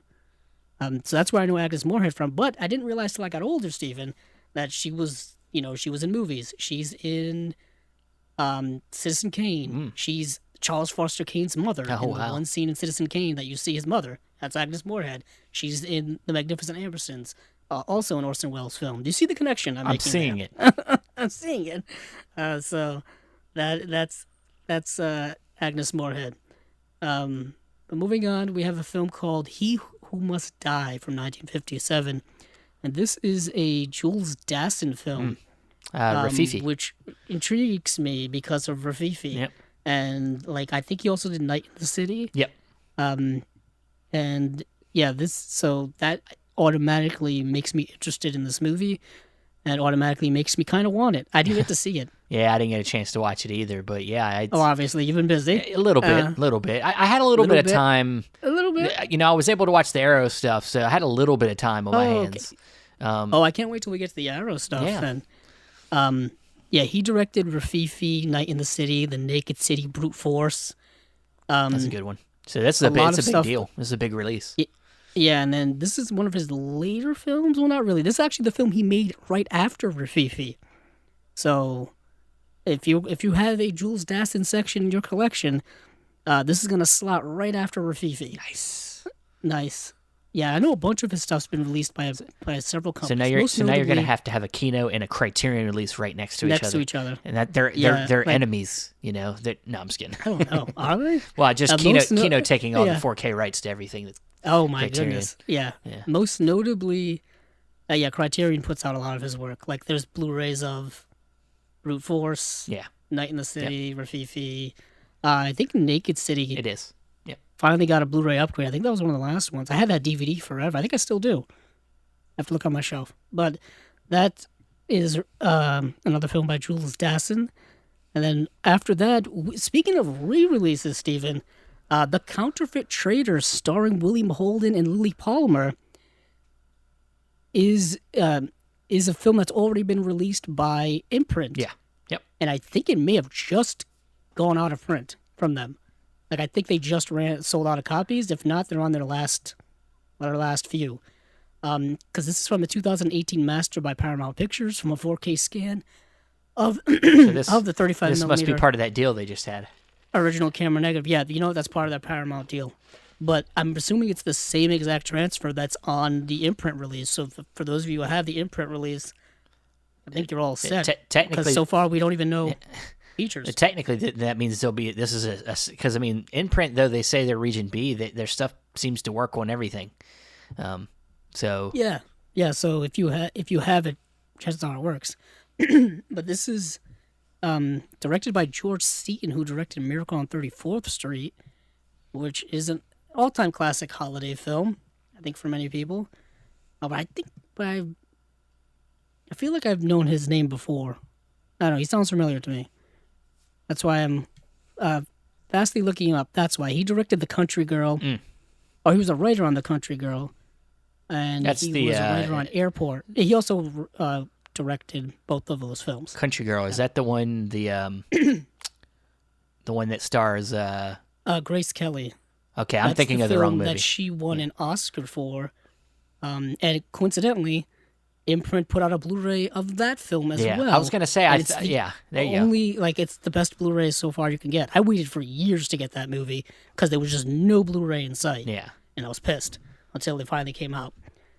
Grace Kelly famously won the Oscar over Judy Garland in A Star Is Born, and there's always a lot of controversy about that because they're both great performances, but Judy Garland in A Star Is Born is kind of next level, like all time. But yeah, that's this film, and The Counterfeit Trader, which I haven't seen yet. Steven, do you have that film? No, I haven't. No, I never got a hold of it. It's Imprint titles for me have to be bought at a either there's something I have to have or there's something that I'm gonna wait for some way to get it on the cheap, because they're just for us in the U.S. it's a lot. Yeah, for those of you listening, you already know the pricing and all that stuff. Yeah. It's about just even to get it from a U.S. store, like our sponsor OrbitDVD.com, it's still about $35. Yeah. Without shipping, and that's a lot for one movie, I think. I mean, everybody's got different budgets and different. It just depends. Spending money for this. It's like some of the releases that they put out are really good. Some of them I'm interested in, but I don't want to spend $35 on that interest. Yeah, I would say every single one of their releases, at least over the last year, they've stepped up their game mightily from when we first started covering them. Yeah. But moving on from there, we have a 4K UHD release of Indecent Proposal, a movie starring Robert Redford, Demi Moore, Woody Harrelson. Steven, have you ever seen this movie? If I did, I don't remember it. It looks like it's right out of that main boiling pot of a time period where we had a bunch of erotic thrillers. You'll never guess who the director is, Steven. What's that? Someone who's made his career making Adrian Lin. Yeah. Adrian Lin. Yeah, Fatal Attraction. Yes, he did. Yeah, he directed. Oh goodness gracious, tons of them. Yeah, Flashdance, Fatal Attraction, 9.5 Weeks. Jacob's Ladder before a few times. He also directed Jacob's Ladder in there, which is not a sexy thriller. Well, Unfaithful's the most I've definitely seen. I've seen that. Probably when I shouldn't have. But he also directed the remake or readaptation of Lolita in 1997, starring Jeremy Irons. Yeah. And then he directed Deepwater with Ben Affleck and Ana de Armas, a film that went straight to Hulu because neither of them wanted to do the press tour for it. This is an interesting gossip. So they met while making that movie, were in a relationship during COVID, and then I guess, broke up like before the movie even came out. It was very interesting kind of timing there. But yeah, this is Adrian Lynn's bread and butter. This is his game. It's a great cast. It's a great cast. Yeah, great cast. It's an interesting premise. A billionaire offers $1 million to a young married couple for one night with the wife, who is portrayed by Demi Moore. And of course, complications ensue from there. Jealousy, anger, hatred, regret, all this kind of stuff boils over. It is a 90s over-the-top thriller and whatnot, but still, those emotions, when it comes to relationships, are very, very real and kind of apropos to real life. Stuff like that happens, all those emotions run through people all the time. So that's getting a 4K UHD release. I know this has had a Blu-ray release for years because I remember seeing it on the shelf always. I'd never bought it. I think I may have watched it streaming. Yeah, this has had a Blu-ray since 2009. here in the U.S., and it's been re-released in various forms over time. Right. So this must be part of it was part of that Paramount deal as well. All right. So let's move on from there to The Outside Man, starring Jean-Louis Trintignant, I think that's how you say it, and Anne-Margaret, Roy Scheider, Andrew Dickinson. Jean-Louis just passed away recently, so I don't know if they timed this for that, but he's yet again another legendary French actor. Well, it says this is coming out in 2023, so I guess they really didn't time They didn't time. They didn't know he was going to die. They're not way ahead of the game, though. Yeah, they were just like, "Oh shit, we have this in development. Let's just let people know it's coming." You know what it says at the bottom of the in memory, post here on Facebook? Yeah. In memory of Jean-Louis Trintignant. Yeah. I don't even know if that's how you pronounce it. I'm just making it up. But this is directed by Jacques Deray, who directed La Piscine, which has a Blu-ray release through Criterion. And this is a film I haven't seen, but I really, really want to see. And obviously, we have to wait a whole year. Damn. Yeah, sometime next year. Yeah, I know this is kind of what Kino does. Like, they release stuff months, if not a year in advance. So we'll be filling you in on information on it in like a year's We'll time. get back to it. We'll get back to it. So Jean-Louis, people probably know who he is. If you don't know him, a great French actor. He was in Amour, which came out in 2012, which won, I think, Best Foreign Language Film Oscar. He was in the movie Z, the Costa Gavras film. He was in Kozlowski's Three Colors Red. He was also in The Conformist, which is Bertolucci's film from 1970. Just another legendary actor who was unfortunately passed away. We're losing a lot of them, unfortunately. Time waits for no one, nope. Steven. No, it doesn't. It does not. But moving on from there is another 4K UHD release, and this is a re-release of their own release, and people always have funny feelings about that, and this is The Train, John Frankenheimer's film starring Burt Lancaster. Now, I'm not too mad about this, because this movie's amazing, and it's probably worth an upgrade, even if you already have either the Twilight Time Blu-ray release or the Kino Blu-ray release that was put out a couple of years ago. This movie's incredible. It is. So it is. I don't fault them for putting it out again. No, I got the Twilight Time release. It's great. It's a fantastic action film. Yeah, I think this will be an upgrade for me because I'm assuming that these special features are perhaps different, and that was always the thing that that was always the reason why I wanted to upgrade. But I knew it was the same transfer. I think their Blu-ray release and the Twilight Time release came from the same elements, so that's why I kind of never upgraded. But now that it's getting a 4K release, and there you go. There's the upgrade right there. But yeah, this is a great film starring John Frankenheimer, such a great filmmaker. I think we've talked about him so many times on here, but kind of one of my I don't know if it's underrated favorites or underrated in general. I just feel like he needs more people talking about his films. I love, Seconds, 7 Days in May, The Manchurian Candidate, Birdman of Alcatraz. It's just so many of his films. He's kind of in the same realm as like a Sidney Lumet, where they've done a lot of great films, but you don't really hear them like always coming up in the conversations of all-time great. Yeah, but they're movies that always end up showing up on like all-time great lists. Yeah. You know what I mean? Like The Manchurian Candidate is always on someone's all-time great list somewhere. Yeah. For me, I'll say this again. I know I've said this a million times. I think Ronin has one of the best car chases scenes like ever in movies. Oh yeah, like it's the textbook way you shoot and edit a car chase scene. Great film. That's a film that's gotten not only a Blu-ray release, but I think it's getting is it getting a 4K upgrade from Arrow? It is. Yeah, it is. Yep.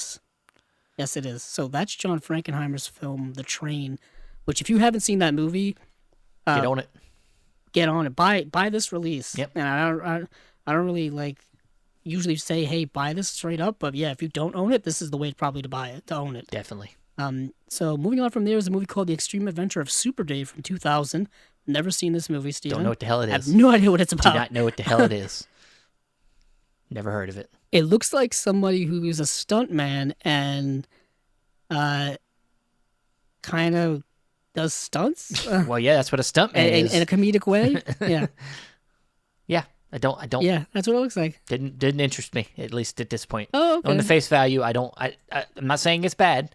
It looks like some stupid movie. I don't know. Maybe there's something good about it. I guess so. Yeah. I mean, I don't know. It looks like somebody who's a stuntman who gets, he ends up getting in a crash and he's kind of down on his luck and he can't make money anymore doing his job, so he's got to reinvent his life, I guess. That's kind of what it looks like to me. Directed by Peter McDonald, who directed Rambo 3 and Mo Money. Couldn't get the classics, films in one filmography. Yeah. Cameos by music legend Ray Charles, NFL giant John Elway, boxing great Evander Holyfield, and rink announcer extraordinaire Michael Buffer. Interesting. It's a straight to video. It's a straight to video film. Oh, okay. So. And from 2000 as well. Yeah. Yeah, it stars Bob Einstein, who is in Curb Your Enthusiasm. Yeah. But I feel like he was also in Arrested Development as well, if that's the same actor I'm thinking of. But moving on from there, we have this movie called The Cop, which looks like it's a film from 1970, so it's not a film noir, but it's film. Well, it looks like it's a French film. Yeah, it's a film. Or it's an a Italian. French film. Is it? Or is it Italian? No, I think it's French. Yeah, I think, yeah. Yeah, the character's name is Michel Bouquet. Yeah. So yes. Or Bouquet.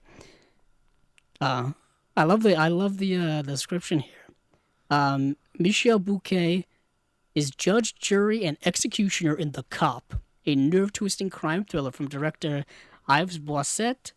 When a crackdown on drugs leads to his partner's killings, Inspector Favnin Bouquet, once an honest cop, decides to take the law into his own hands. Oh, it's one of those, Stephen. It's one of them.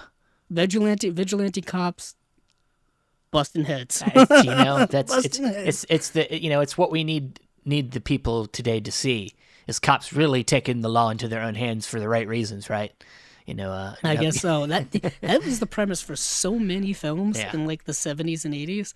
If you go back and because a lot of the movies that are getting re-released now, that's the thing.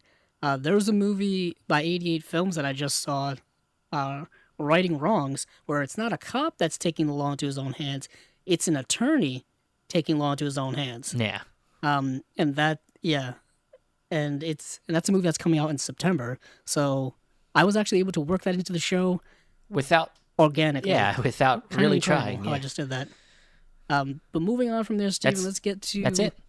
For one of the two slates. Oh, yeah. Well, I was just going to say, before we move out of Kino, there is a sale going on. The spring into summer sale is live, 800 titles, free U.S. shipping over $50.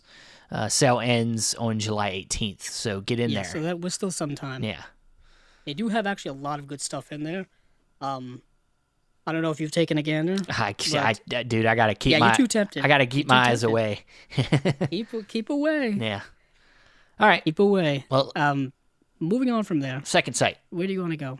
Second Sight? Yep. Okay. Second Sight.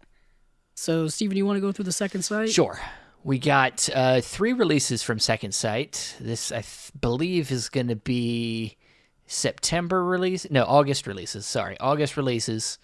So we got 3 different titles here. We have Monster, which is the film from Patty Jenkins.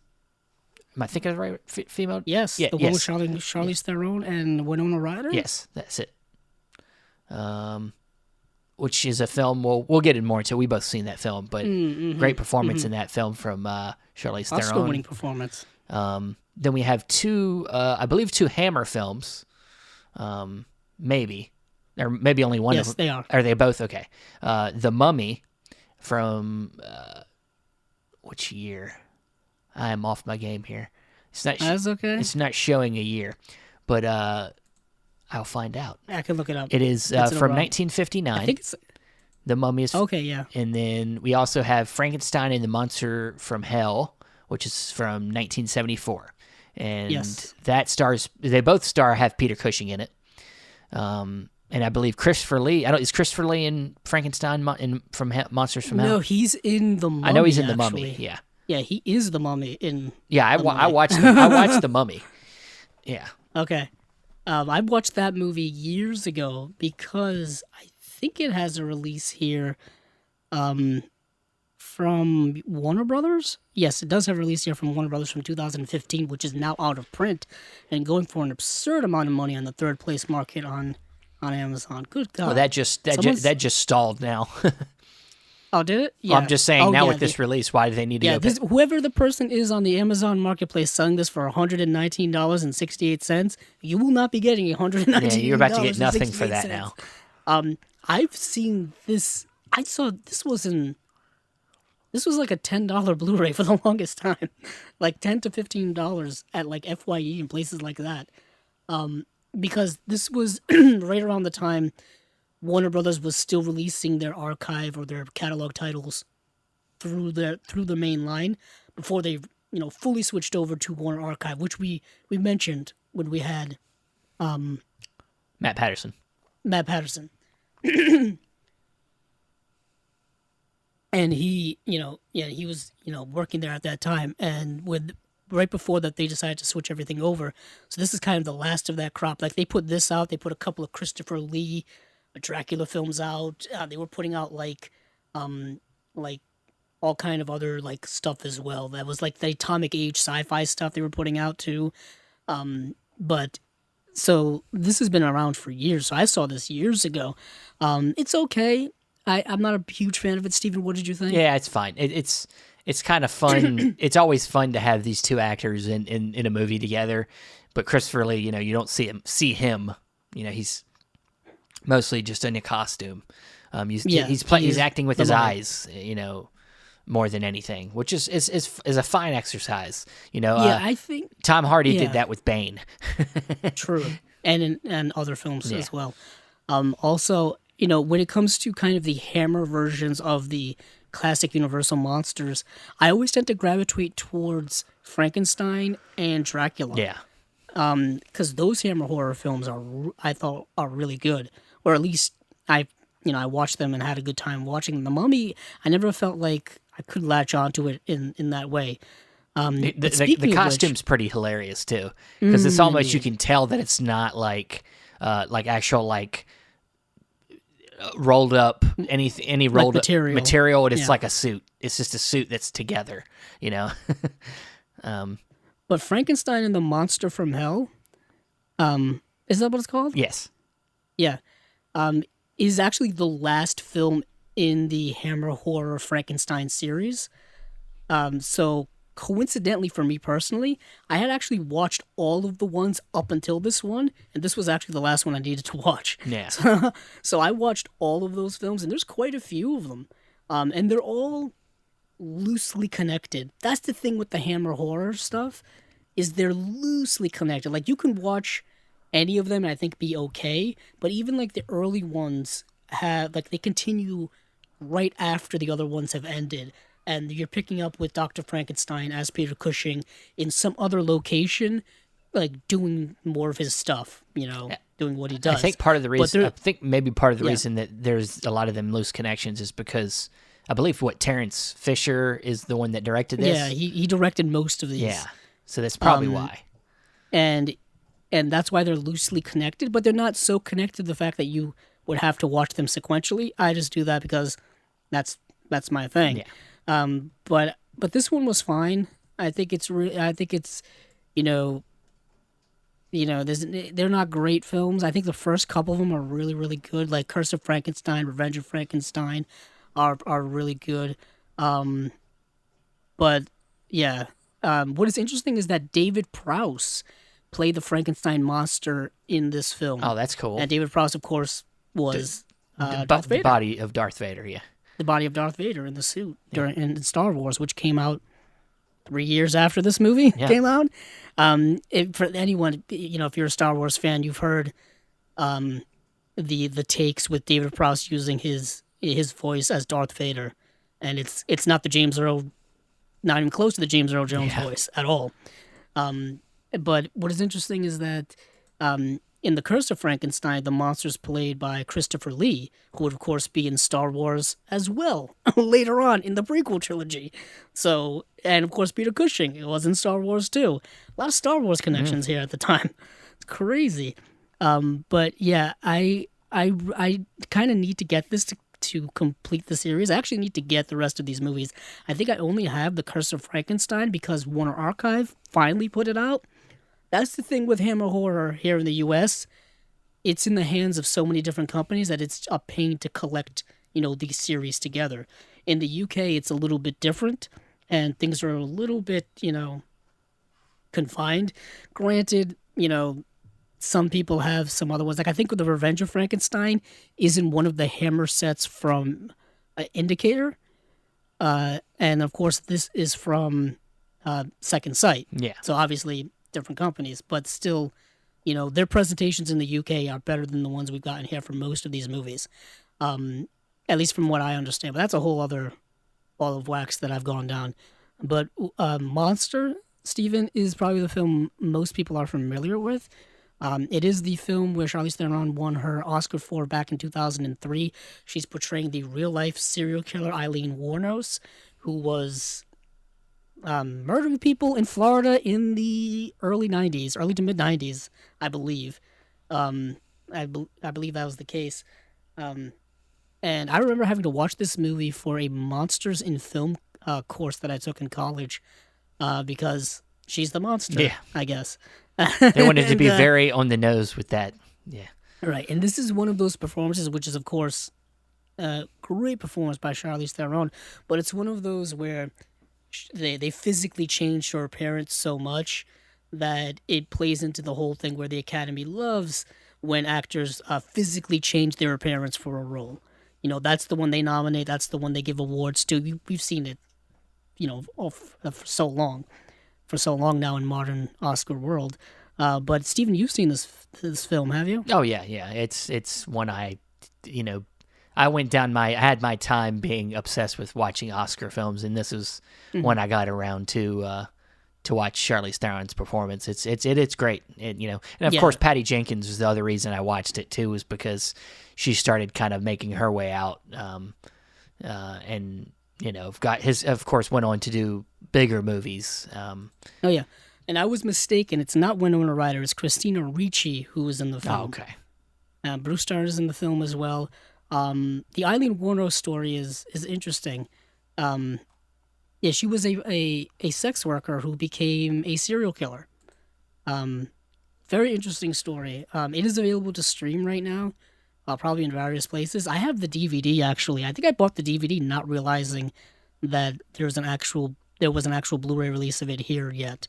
So this would be something I would definitely upgrade to. But Second Sight is putting out gigantic sets right now that are both expensive but completely worth the money because they're going full tilt when it comes to packaging and presentation and all this kind of stuff. Steve, you just got the Drive 4K big box set from them. Yeah, so you can attest to it. Yeah. As well. Yeah, they seem to, they don't put out things as steady as some companies, but what they do put out is pretty excellent all around. This is going to have new interviews with Patty Jenkins and producers Brad Wayman and Steven Bernstein. So, or the DP Steven Bernstein. So it's got looks like great new features and then some archival stuff. So yeah, I mean they seem to, always have great all around presentation for the consumer. So I can't complain. I mean, yeah, it can be a little pricey, but collecting doesn't have to be. Collecting this stuff doesn't always have to be. It's not necessarily always supposed to be convenient for us. They have to spend all the money to get this stuff done. Well, not only that, but if you're going to, if you're going to drop a significant amount of money, you might as well get what you're paying for, or even get more than what you're paying for. Yeah. Value. Yeah. That's one of the things I think that's always important to keep in mind when you're buying these big deluxe collector's editions. Like, are you getting a lot out of it? Yeah. Are you getting what you're paying for? Yeah. So sometimes you could argue that you're not you're having to pay. Like, okay, I love the set, but the Wicker Man set is a lot of money for one movie and 2 cuts, and yes, there's features in there. It's a great box. It's still like over $100 for that thing, roughly. And that might be a case where it's unfortunate for some reason. Like, I know for us it's a little more because we have to import it, but it's like there's certain scenarios where I do think that it's maybe being a tad overpriced, but it's collecting is a luxury that we have, and we're living in the best age to do it for film. Right. So you can complain or you can spend the money. It's like, we have to be realistic. Very much so. Yeah, very much so. And, yeah, I totally agree with you. Yeah, I mean, it's we don't have to have these things. We don't know. Here on the podcast, we've, like I said many, many times, so I'm kind of a broken record, that we're peeling back the layers and kind of, peeling back the veil of what these companies go through when it comes to producing these releases, when it comes to the cost, the effort, the just sheer time it takes to do it. Some of these releases are, months and years in the making, and we don't know how much it costs to ascertain all of these elements and all this kind of stuff. So we're just kind of guessing, but it's nice to see, what they're doing is paying off when it comes to the product. Yeah, because a lot of these products we're seeing. And I've been trying to get somebody from Second Sight on here because they got a lot of great stuff going on.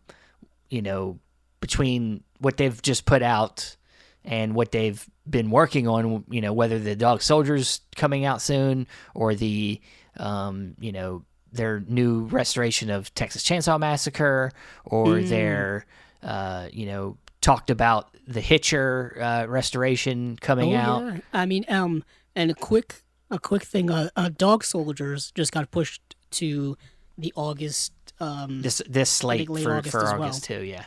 Yeah, and that's a highly anticipated release that we've been talking about forever. Yeah. So yeah, that's Second Sight stuff. So moving on from there, there's a couple other tidbits that I've just discovered while Stephen was talking so much. There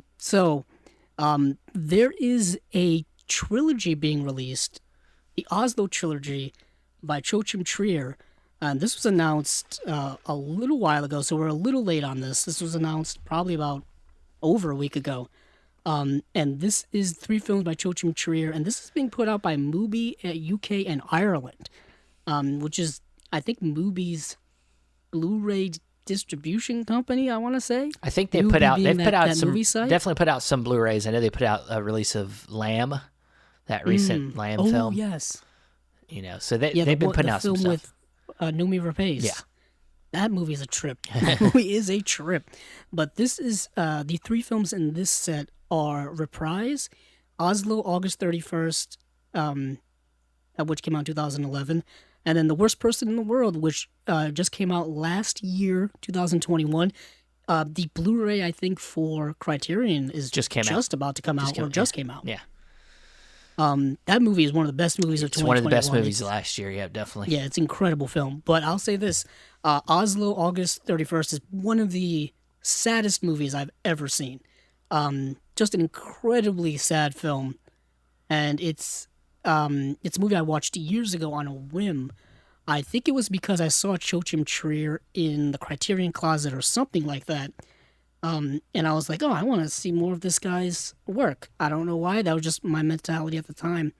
And I watched that movie. I don't even know where it was streaming. I think it may have been streaming on Filmstruck. Okay. Maybe Filmstruck had a bunch of things. And movie kind of blew me away. Okay. Very melancholic. It's about a person who I think just got out of I think it's a psychiatric hospital.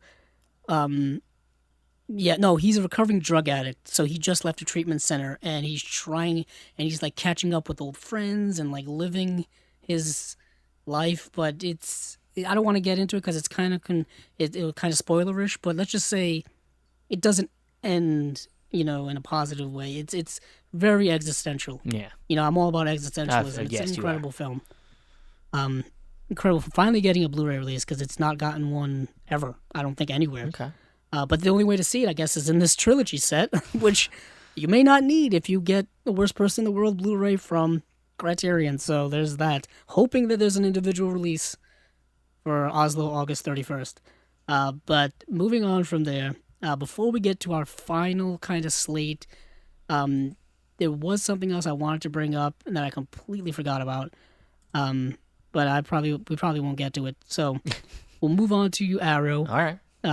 So Arrow, once again, similar to what they told us, their couple of release slates for the next couple of months are going to be pretty small, and this one is. We have 2. Yeah, that's it. And that's it. See you next time. Yeah. So we got 2 here. We got a Fugitive from the Past, and we have Vengeance is Mine. Vengeance is Mine. All others pay cash. Which I got confused at first because I thought this was like 2 different movies. I honestly thought it too. I thought it was 2 I was movies. like, oh, is Vengeance is Mine getting another release? Because, Vengeance is Mine is a film that is in the Criterion Collection, whole other movie. And I was like, no, this is a whole movie that came out in 2021. It's an Indonesian film.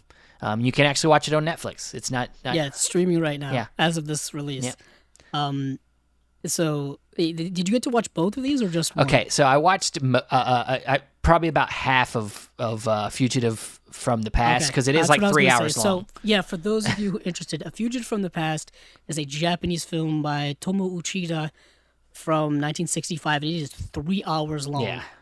It's based off of a 1,700-page novel. And, yeah, they adapt this movie pretty faithfully, I hope, because it is 3 hours long. It's an amazing movie. What I watched was really good. It is and even if you watched half of it, you don't even you don't even like. It's not like there's so many parts to the movie in terms of like the plot, where like the first part of the film. And then there's a second part, and then a third part. Obviously, 3-act structure. I watched the part where there's a like heist. 3 different stories in it. Yeah. There's like 3 different stories in it. Yeah, I watched the part where a typhoon comes through whilst the heist is in the... Yeah, that's the opening of the movie. Yeah. I, on the other hand, watched all 3 hours of it.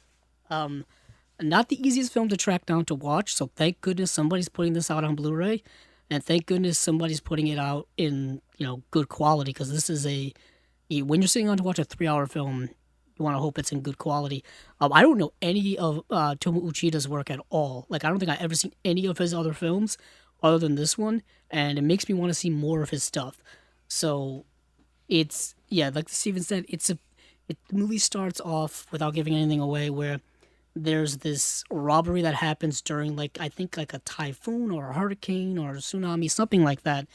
And there's these 30 guys, and they're getting away from it, and what happens is 2 out of the 3 guys' bodies washes up on the shore, and the police are like, hey, these aren't part of the shipwreck that just happened. Yeah. So now they're trying to figure out who these 2 guys are, and then it leads them to, there's a 3rd guy involved in this crime where they murdered a family, stole money, and you think I'm telling you the whole plot? I'm not. That's literally just the opening of this movie, and then the police are hunting down this one guy, and then you see this guy, and you see how he gets away, you see all this kind of stuff, and it bounces back and forth between the police and this guy. It reminded me so much of, Stephen, what is that great Akira Kurosawa film that you love so much? We talking about High and Low? High and Low. Yeah. It reminded me a lot of High and Low, but much longer and more of like the second part of High and Low. Yeah, second part, yeah. Where we're seeing the police investigation. A lot of that is in this movie. But the film is very patient, and it's going like plot beat by plot beat. through not only this investigation by the police, but what's going on with this guy and what's going on specifically with this other person that he meets. At one point, the movie completely shifts to her perspective in her life, and you see what's going on with her. So you're getting like 3 different main characters, and you're seeing whole stories going on with them. It's an incredible film. Yet again, 3 hours long. You gotta have to set aside some time with it. But yeah, this is something, I don't say this very often, Steven, but this is one I really, really want. Okay. Like pre-order want. Okay. I know Steven's more of a pre-order person than I am. But this is one that I may make the ultimate exception for, I guess. Hey guys, is mine. People listening, that's a big praise. Yeah, that's a big one. That's a big praise from Andrew. But Vengeance is Mine. Steven, what did you think of this film? I really enjoyed it. Did you like it? Yeah, okay. it's got a nice, first of all, let me go ahead and put this out there. It's takes place in 1989. A great year. Good year. It does take place then. Yeah. So just the and even though this is set and it's an Indonesian film and it's set in that part of the world, it still feels like the culture has got a lot of still American likeness to it. Like with the hair and the clothes, some of that stuff kind of translates a little bit, but there's also an aesthetic about it that does feel like an old kind of like martial arts 80s film from America. At least the way I saw it. I thought it felt really fun, and though it has slow moments, still interesting. And oh yeah, the fighting in it, the fight choreography in it is really, really good. Yeah. But it's not. I wouldn't even say it's an action film. Well, per se. No, not per se. Like it's not a Raid, Redemption or Raid 2 No. or anything like that, where it's like constant action. There's a plot line throughout this movie that is pretty much takes over the whole movie, where it's a romance, a complicated romance to say the least. Whereas there's this young man who is in a relationship with this woman, but he has, how do I say this, Steven? Sexual performance issues. He's impotent. Yeah. That's it. That's the correct word. But what is interesting is that his impotence is what kind of fuels his ability to fight and stuff. Yeah. like it fuels like his anger and drive to get in fights, and he's kind of like, he doesn't deal with like the most nice people in society. Like I had a feeling that he was kind of like a hitman for like local gangsters or something. Did you get that feeling? Like he gets in fights for money, essentially. I don't know. I thought he was. I thought if I remember correctly, he's like a wrestler or something. Like he worked maybe he fought for some kind of gangster type maybe or something. But if I remember correctly, he was. It feels like that's how he made his money, was through fighting. Yeah. Like he would get jobs to fight specific people. Yeah. And there's this one person he was trying to fight like the whole. Like for a good part of the movie, and at one point it became like a MacGuffin. Yeah. Like it just like he just kept mentioning that he had to fight this one person because that was like his job or mission, and it went on for so long. And I'm just like, oh, is that a MacGuffin to where it just doesn't really matter to the plot? But then the plot kind of goes off and does other things while that's kind of always lingering. But it's an interesting film. It came out, like I said, it came out recently, 2021? Yep. And it's streaming on Netflix as of right now, I believe. So yeah, that's Vengeance is Mine, or All Others Pay Cash. Yeah, it's a vibrant, fun movie. I say check it out. It's and it's got great artwork for this release by somebody that, well, no, I'm looking at the previous release. Tony Stella did the artwork for a Fugitive from the Past, which is somebody we've been hearing a lot about, which is great artwork as well. And the artwork for the other one, which I like, I don't see listed here, so I can't tell you. Oh, okay. Damn it. I do want to say the one release that I was thinking about mentioning, and I completely forgot, just discovered it, is Raw Deal. Oh, yeah. A 4K UHD release from Studio Canal, the Arnold Schwarzenegger film from 1986. And Steve and I were both talking about it literally right before the podcast, and neither of us realized it until now. But this is getting an upgrade, and this is a film I was telling Steven I watched for the first time for the show here, and it's kind of like what do I call it? True Lies and Commando. Yeah. Kind of combined, but it's not as good as either of those movies, in my opinion. It's pretty sleazy. It's a sleazy movie.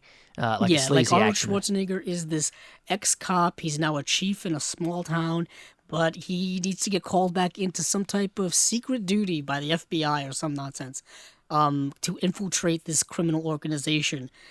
Because if you want somebody to be stealthy for espionage purposes, you get 1986 version of Arnold Schwarzenegger. You get this big, because he's so subtle. He just blends into the background. Big hulking man that wears only he only wears like wife beaters, and and wife beater with a leather jacket. That's like his. Yeah, this is like 1986, super jacked, muscular, like Arnold Schwarzenegger.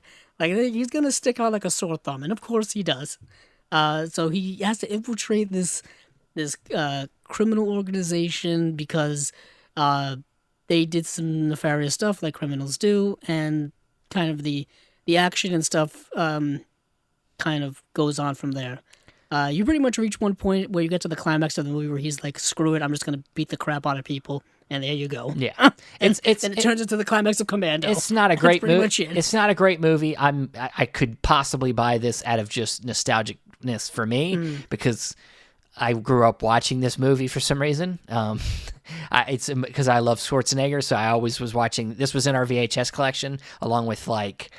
Kindergarten Cop and Twins, and the thing is, I feel like I didn't grow up with Arnold Schwarzenegger's action films. I don't know if I've said this on this podcast before. I didn't watch Predator until I was like an adult. I didn't watch Commando until I was like an adult. And, I didn't watch, like True Lies until I was an adult. I grew up watching like his other stuff. Like Twins. I had the VHS for Twins. It was like the first movie I ever saw from him. Then I would watch Jingle All the Way. And like that's the stuff I would watch. Maybe I watched T2 on cable when I was younger. That was about it. I don't know what it was. So you thought Schwarzenegger was some comedy actor that I guess. What about Last Action Hero? Hero? Even then his comedy was always mixed with action anyway. What about Last Action Hero? Did you see? Oh, that I did watch. Okay. That I did watch when I was young. Yeah. But yet again, it's satire. Yeah. Of his own action. So you didn't even know what they were making fun of. No, not until I got much older and watched all of his stuff. Yeah. But this film is directed by John Irving, who directed Hamburger Hill, which I believe is it a Vietnam War film? I feel like it is. I don't know. Haven't seen that one. I know it's one of the better. Yeah, it is. It's a very realistic interpretation of one of the bloodiest battles of the Vietnam War. Yes, it is. Because the 80s had a lot of Vietnam War films. Oh, yeah. Platoon, Full Metal Jacket, Hamburger Hill. I mean, so you got a lot of that stuff in the 80s because, we're like a decade after Vietnam, so people are all kind of assessing it, Yeah. And you got some of those in the 70s as well, Apocalypse Now and whatnot. But I feel like the 80s really kind of emphasized a lot of that because a lot of the people who fought in Vietnam in late 60s, early 70s were now adults making movies. I think of Oliver Stone, who was in Vietnam. Yeah.